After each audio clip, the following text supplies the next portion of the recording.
Hi, and welcome to the Thriving Entrepreneurs 15 Minutes. She is Rochelle Learling, entrepreneur coach. He is David Foster, founder coach. Welcome. Today, we're taking a topic that is sort of an extension of our last one. Yeah. How does a founder entrepreneur communicate his or her vision through everyday activities? And I want to start us off with just a tiny story. Masons or bricklayers. You go up to one of them and you say, "What are you doing?" And the person replies, "I'm laying brick." You go up to the second one and say, "What are you doing?" And that person says, "I'm building a cathedral." Yeah. Therein lies the difference, as far as I'm concerned. Rochelle, what do you think? Yeah. Thanks to Izzy for that comment. That was a great one, by the way. Yes. No, I think that's it. I think vision is what gives the whole company determination, clarity, excitement, focus, thrill, even. And that difference between just, laying bricks and really going for the empire or building that temple, that is literally a difference of thinking and feeling that this thinking is going to bring you further. So yeah, it's very paramount to think like this. But in the end, how do employees get to think like this and talk like this without their leader really vocalizing and living this vision of them? Yeah, because I kind of want to judo one of your statements from a company's success is dependent on the vision. That's true, but that kind of assumes that that vision is communicated and people live it and they understand it. Right. And you can have a great vision, you can have great goals, and you can even have the capacity to reach those goals. But if all the individual parts that make up the machine of business don't understand what their cog in the machine does, including you as a leader, that vision is just incredibly difficult to execute. Yeah. And that is the reality of many companies. That's just a dead document, just laying around somewhere in your drive folder, let's say. And I think it goes without saying that if you were to combine that vision in your everyday actions, as we talked about, like as a promo up until this moment in this life, that makes a big difference. And how do you do that? That's the big question. But I think that, as you say, often when the leaders are not even sure how the vision is communicated in their daily actions, how do you expect your employees to do so?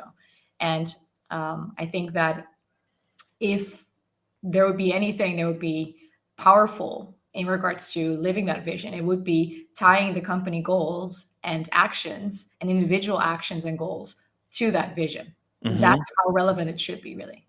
Yeah. I think that's the basics of what we're talking about here, that if somebody doesn't understand that putting, mortar on a stone and laying it down is contributing to a safe place for a community to gather when everybody's done, it's very difficult for them to have agency or have responsibility and understand what it is that is significant about what they're doing. And, really nobody's going to tell them that except for the owner, entrepreneur, founder, whoever's running the business. And, the question to ask, I think, first of all, is when something doesn't go right, or when you feel frustrated, or your employees are frustrated, what's the roadblock there? Like, what actually happened? And now sometimes it's, there wasn't enough budget, there wasn't enough time, somebody changed plans, a vendor fell through. But how did you handle that? And how did the person who was doing that particular job handle it? Because if they understand the vision and where they're going, and they have some agency and responsibility, they're able to adapt what it is that they're doing.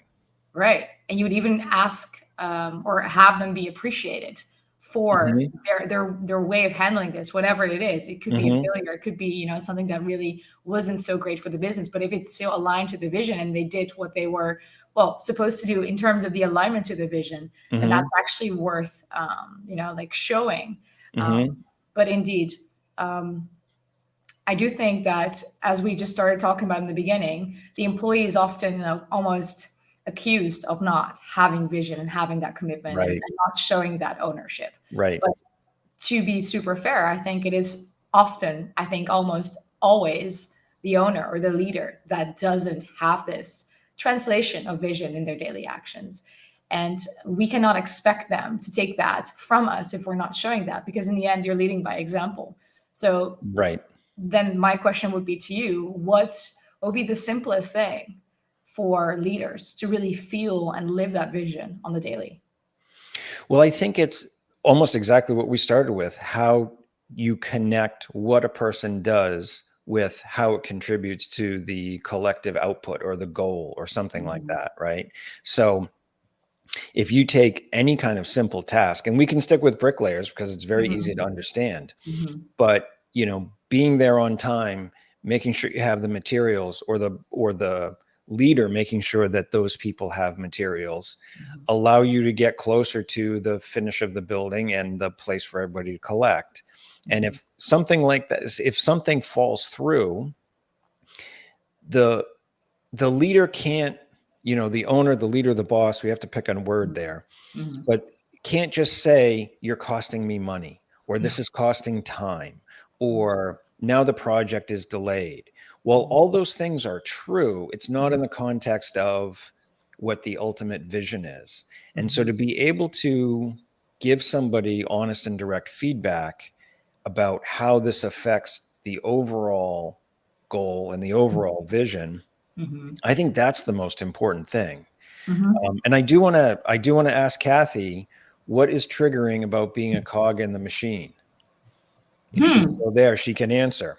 But Rochelle, what do you think about what is the simplest way to connect?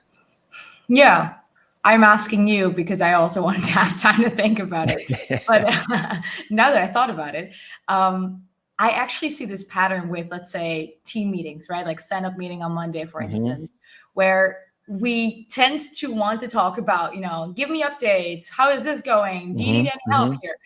And that's all good. But I think what's often lacking is that leader who, shows up and says, listen, guys, this is where we are compared to the vision. This is what's kind of blocking us, what's not bringing us forward. If we were to, change ABC or change the attitude towards ABC, then we would easily get there, or faster. Or, hey, I see there's a roadblock there. We cannot really tackle it unless we get your feedback on what is not working in that. So give me your feedback. And it could almost be like that, I would say Bible, almost like that you constantly look at in the morning, like, how is this really aligned with whatever we're doing? And if you're constantly reminding that team and yourself of why we're doing what we're doing and how cool that is and how close we are, that's thrilling. But often it is not. It's really not motivating just to work on the tasks and get challenges answered in itself. Yeah. I feel another judo move coming up. The why we're doing what we're doing, I think, is really important, but there's almost like a layer underneath that.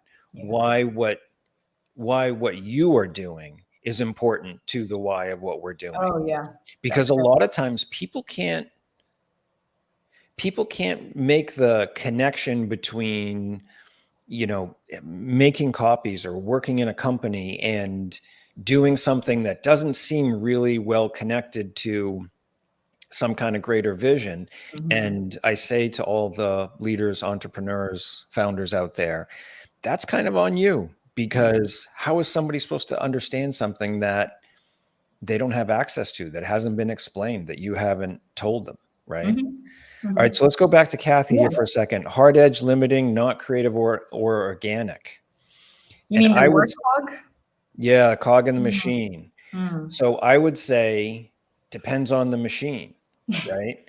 And if you look at, let's think of a creative machine, a really well-run band.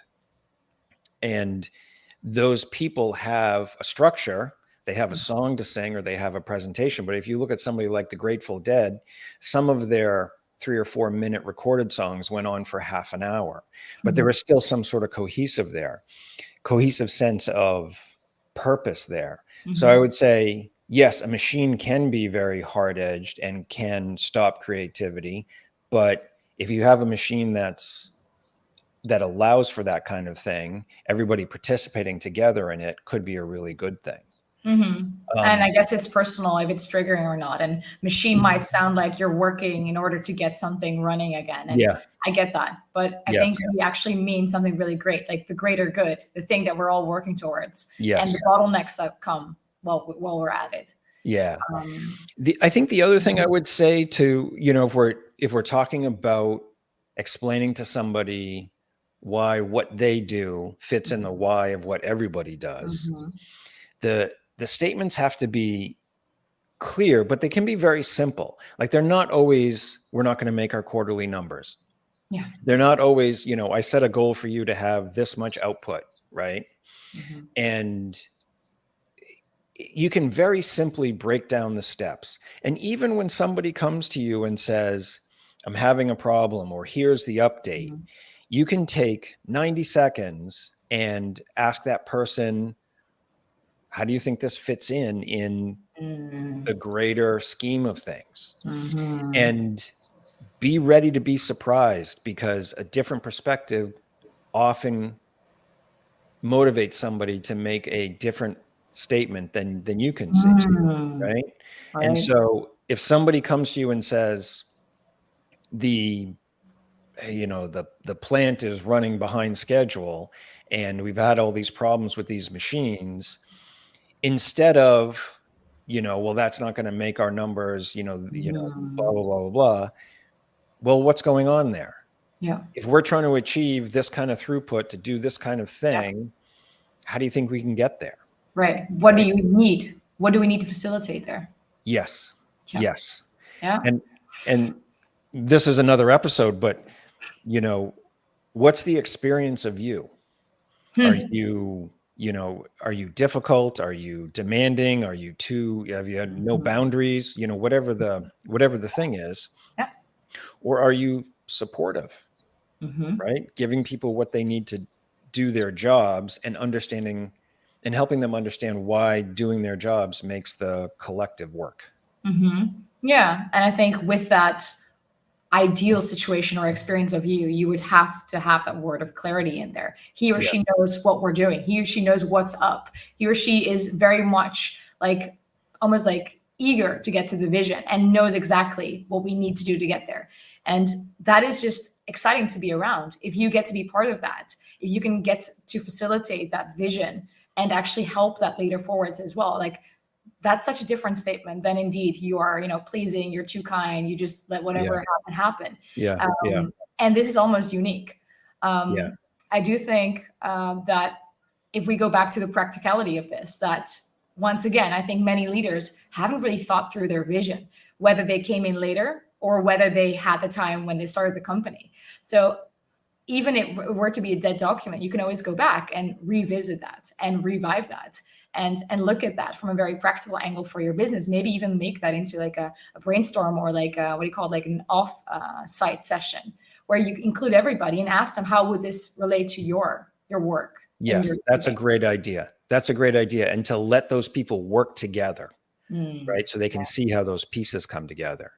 Of course, Jack, you've got a question 1 minute before we're supposed to end. How important or tied to this episode is the company mission statement / boilerplate?